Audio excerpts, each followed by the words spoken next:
कि जी 1.62 करोड़ टूरिस्ट जो है वो 2022 में जनवरी से लेकर अभी तक जो है जम्मू एंड कश्मीर में विजिट कर चुके हैं। बहुत अरसे की डेकेड्स के बाद वहाँ पे सिनेमा ओपन हो गया है और वहाँ पे फिल्में लग रही हैं। हमारे यहाँ तो ये कहा जाता है जी वहाँ तो इंटरनेट ही नहीं चलता जी, वहां तो हर जो है वो एक आदमी के ऊपर दो फौजी खड़े हुए हैं या पता नहीं 3 फौजी खड़े हुए हैं।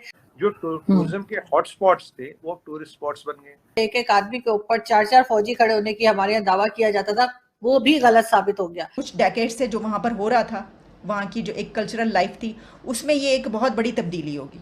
एक टाइम था अर्जुन जी, बॉलीवुड की हर पिक्चर की शूटिंग कश्मीर में होती। जब कश्मीर बंद हुआ तभी स्विट्जरलैंड के दरवाजे खुले, स्विट्जरलैंड कोई नहीं जाता था। जब से हुर्रियत कॉन्फ्रेंस को डिसबैंड किया है, ये हड़ताली बंद हो गई, पत्थरबाजी की दुकानें बंद हो गई। हड़ताली कहाँ गए, पत्थरबाज कहाँ गए? मिनिस्टर है अमित शाह साहब, उन्होंने कहा कि हम पाकिस्तान से बात नहीं करेंगे, कश्मीर के लिए हम सिर्फ कश्मीरियों से बात करेंगे। तो और आप देखिए आज आपका कश्मीर का सेब तो यूएई के फूड मार्केट्स में भी दिखने लग गया।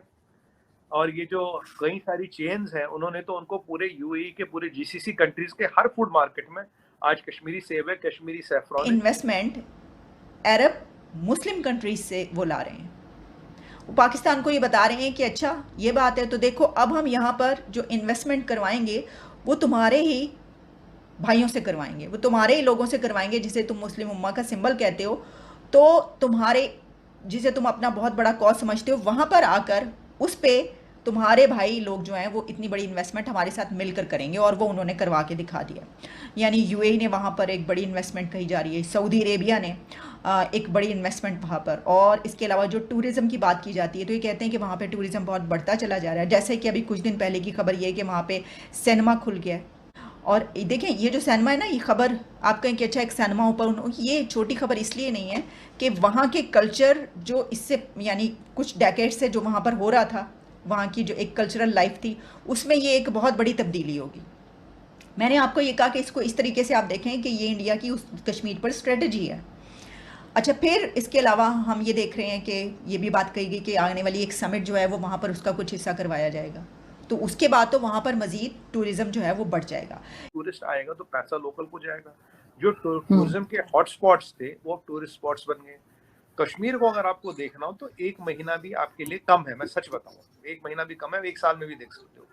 एक टाइम था अर्जुन जी, बॉलीवुड की हर पिक्चर की शूटिंग कश्मीर में होती। जब कश्मीर बंद हुआ तभी स्विट्जरलैंड के दरवाजे खुले, स्विट्जरलैंड कोई नहीं जाता था। स्विट्जरलैंड यूरोप का रास्ता किसी ने नहीं देखा था, जिस दिन कश्मीर बंद हुआ तभी खुले। कश्मीर पूरा खुलने लगा है और अब आप देखिए कश्मीर में शूटिंग वापस होने लगी है। कश्मीर में फिल्म इंडस्ट्री आ गई है। पत्थरबाजी इंडस्ट्री थी ना, 500,000 रुपए में दिन में पत्थर लगाते थे, वो बंद हो गई। टेररिज्म इंसिडेंट्स कम हुए, टूरिस्ट आने लगा। जितनी आज तक इंडिपेंडेंट इंडिया में टूरिस्ट नहीं आया उतना टूरिस्ट इस साल गया है। सोचिए, जो 75 साल में जितना टूरिस्ट है उस साल इतना गया, तो पैसा तो आएगा ना, प्रॉस्पेरिटी तो आएगी। हजारों करोड़ के एमओयू हमने साइन कर लिए, दुनिया भर के लोग वहां से पैसा लगा रहे। जो वहां का यूथ है, जो वहां का बंदा, उसे देख रहा है डेवलपमेंट हो रही है, डेवलपमेंट मेरे घर तक आ रही है। तो वो आज बिल्कुल भारत के साथ है, भारत की बात करता, भारत का गुणगान गाता। हाँ, कुछ हमारे दुश्मन है, कुछ ऐसी शक्तियां हैं, आप भी जानती, मैं भी जानता, जिनको हजम नहीं होगी। तो सुमित जी, ये पॉसिबल कैसे हुआ कि टूरिस्ट इतने गए हैं साल में? क्योंकि जैसे मैं पहले कह रही थी कि हमारे यहाँ तो यही एक इम्प्रेशन है कि बहुत ज्यादा फौज वहां पे लगी हुई है, हर घर के क्या हर बंदे के बाहर जो है ना वो 2 से 3 सिपाही खड़े रहते हैं। तो अब ये कैसे पॉसिबल हुआ कि इतनी सिक्योरिटी हो कि जो टूरिस्ट है वो कंफर्टेबल फील करे आने में? पहला, इतना टूरिस्ट गया, सही सलामत वापस आ गया, कुछ नहीं हुआ, पहली बात। दूसरी बात, इतने टूरिस्ट ने जब अपना भाई बैकग्राउंड रिसर्च किया होगा, ये किया होगा, तो अगर सिचुएशन राइट नहीं है, सिचुएशन कंड्यूसिव नहीं है, तो इतना टूरिस्ट जाएगा क्या? नहीं जाएगा। पहले क्या होता था, पहले टूरिस्ट सीजन में हड़तालें होती थी, पहले टूरिस्ट सीजन में पंगे होते थे, लोगों के घरों में चूल्हा नहीं जलता था, उन्हें कह रहे देखो हिंदुस्तान ने तुम्हारे लिए क्या किया, देखो ये क्या, ये ऐसी ये सारी प्रोपेगेंडा थी। देखिए, जब से हुर्रियत कॉन्फ्रेंस को डिसबैंड किया है, ये हड़ताली बंद हो गई, पत्थरबाजी की दुकानें बंद हो गई। हड़ताली कहाँ गए, पत्थरबाज कहाँ गए?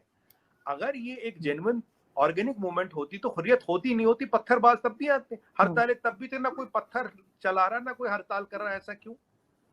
आप बताइए, आज भी इतने बड़े टूरिस्टों को अगर वहां गए सही सलामत और खुश हो गए, तो वहां के लोकल्स का भी पूरा सपोर्ट है, नहीं है? अगर लोकल्स का सपोर्ट नहीं, अगर उनकी मेहमान नवाजी ना, उनका सपोर्ट समर्थन ना, अगर उनका प्यार ना, आपको लगता है इतने टूरिस्ट वहां जाके टिकेंगे और आएंगे? नहीं आएंगे। और अगर पॉसिबल ही नहीं है। एक चीज के साथ कुछ हो जाए तो ये खबर पूरे में फैलेगी। अब अमित शाह जी ने क्या बोला? अमित शाह जी ने बोला जो टेररिस्ट हॉटस्पॉट्स थे आज वो टूरिस्ट हॉटस्पॉट बन गए। और आप देखिए आज आपका कश्मीर का सेब तो यूएई के फूड मार्केट्स में भी दिखने लग गया। और ये जो कई सारी चेन्स हैं उन्होंने तो उनको पूरे यूएई के पूरे जीसीसी कंट्रीज के हर फूड मार्केट में आज कश्मीरी सेब है, कश्मीरी सैफरॉन है, कश्मीरी कारीगरी है। मिनिस्टर है अमित शाह साहब, उन्होंने कहा कि हम पाकिस्तान से बात नहीं करेंगे, कश्मीर के लिए हम सिर्फ कश्मीरियों से बात करेंगे। तो इसको भी जरा आप बताइएगा कैसा उन्होंने क्यों कहा है? आरजू जी, अगर आप कश्मीर को शुरू से देखिए तो यहाँ 3 फैमिलियों का वर्चस्व था, 3 फैमिलियों का कंट्रोल था। इन 3 फैमिलियों ने न कभी कश्मीर को आगे बढ़ने दिया, न कश्मीर को कभी मेन स्ट्रीम होने दिया, न कश्मीर को कभी भारत में पूरी तरह घुलने मिलने दिए, क्योंकि इनके पॉलिटिकल इंटरेस्ट में। आपको एक चीज बताता हूँ, देखिए मैथमेटिकल चीज बताता हूँ। जम्मू रीजन पूरा वोट करता था, पूरा लद्दाख रीजन पूरा वोट करता था। कश्मीर में कहते थे जी नहीं जी यहाँ पे वोटिंग नहीं होगी, हम बहिष्कार करें, we are boycotting the elections. 7% turnout होता था कश्मीर में। सुनिएगा, कश्मीर रीजन में 7% टर्नआउट, और उस पे ये चीफ मिनिस्टर बनते थे। पूरा जम्मू वोट कर रहा 100%, पूरा लेह लद्दाख वोट कर रहा 100%। क्यों? यहाँ 7% टर्नआउट होता और उस पर चीफ मिनिस्टर बनते थे। कहानी की कहानी बताता हूँ जो सबसे इंपॉर्टेंट है। वैली जो है कश्मीर वैली, इसका एरिया है 15%। इसमें 65% सीटें हैं। 15% एरिया में 65% सीटें। अब तो क्या यूनियन टेरिटरी हो गई, जेएंडके अलग है, लद्दाख अलग है। एरिया वाइज 15% एरिया और सीटें 65%। जम्मू एंड कश्मीर में देखिए पॉपुलेशन का डिवीजन इक्वल है, राइट? आगे पीछे थोड़ा बहुत है, ऑलमोस्ट इक्वल डिवीजन है। ये जो खेल इन्होंने खेल रखा था, इसीलिए 7% वोटिंग के बाद भी चीफ मिनिस्टर इनका ही बनता था। अब मुझे बताइए, अगर आपको 7% वोटिंग पे, आप 7% तो आपके कार्यकर्ता ही वोट करते थे, आपके रिश्तेदार वोट करते थे। अगर 7% वोटिंग में आपकी सरकार बन रही, आप चाहोगे वहाँ हालत ठीक हो, आप चाहते वहाँ डेवलपमेंट हो, आप चाहोगे वहाँ नॉर्मलाइजेशन ऑफ